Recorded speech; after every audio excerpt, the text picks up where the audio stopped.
রোজ দিনের মতো আজ তোমাদের সেই মিনি ব্লগটা দিতে পারলাম না, কারণ আজ শরীরটা খুবই খারাপ লাগছিল। মাঝে মাঝেই এই গরমের দিনে শরীরটা দুর্বল হয়ে পড়ে। আমার তো মনে হয় এই যে রোদের যে তাপমাত্রাটা, যে কারণে সহ্য হতে পারে না, ঘেমে যায়, সে কারণে তো শরীরটা দুর্বল হয়ে যায়। যাই হোক, সেটা স্বাভাবিক, শরীর থাকলে রোগ হবেই, তাই না? যেহেতু আমার রোগ হয়নি, তবুও তোমাদের সাথে বললাম। তাই ভাবলাম যে আজকে তো মিনি ব্লগ দেওয়া হয়নি, তোমরা বলতেই পারো হঠাৎ করে আজ আবার কী হলো, এর তো ব্লগ দেখতে পাচ্ছি না। তাই ভাবলাম যে রান্নাই করছি, রান্না তো করতেই হবে। আর রান্না করতে আমার কিন্তু কোনো অসুবিধা হয় না, রান্না করতে আমি ভালোই বাসি, যদি সব কিছু সাজানো থাকে। কি বলো, তোমাদের ভালো লাগে তো? আমার তো ভালোই লাগে, এটা নিয়ে কোনো কমেন্ট হবে না।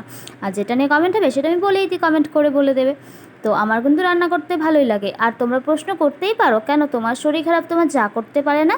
হ্যাঁ, আমার যাকে বললে অবশ্যই আমাকে করে দিত। যা আমাকে সকালেই বলেছিল একটু পার্লারে যাবে, তাই আমি আর শরীর খারাপটা ওদেরকে দেখিয়ে বলিনি যে আমার শরীর খারাপ, বোনু তুমি করো। যাই হোক, সকাল থেকে আশা করেছিল মেয়েটা পার্লারে যাবে, তো এতটুকু তো আমি করতেই পারি। আর আমাকে সব কিছু কাটাকাটি করেই কিন্তু দিয়ে গেছে, সেরকম কোনো ব্যাপার নেই যে করে না। আর আমি কিন্তু এখানে নিচে ঘুমিয়েছিলাম, রান্না ঠান্না হয়ে গেছে। আর তোমরা প্রশ্ন করতেই পারো কেন এসি চালাওনি। এসিতে আর কতক্ষণই থাকবো, আমার এসিতে ভালো লাগে না, যতক্ষণ এসিতে থাকবো শান্তিতে থাকবো, বেরোলে গরম, তাই ভাবলাম নিচেই ঘুমিয়ে যাই।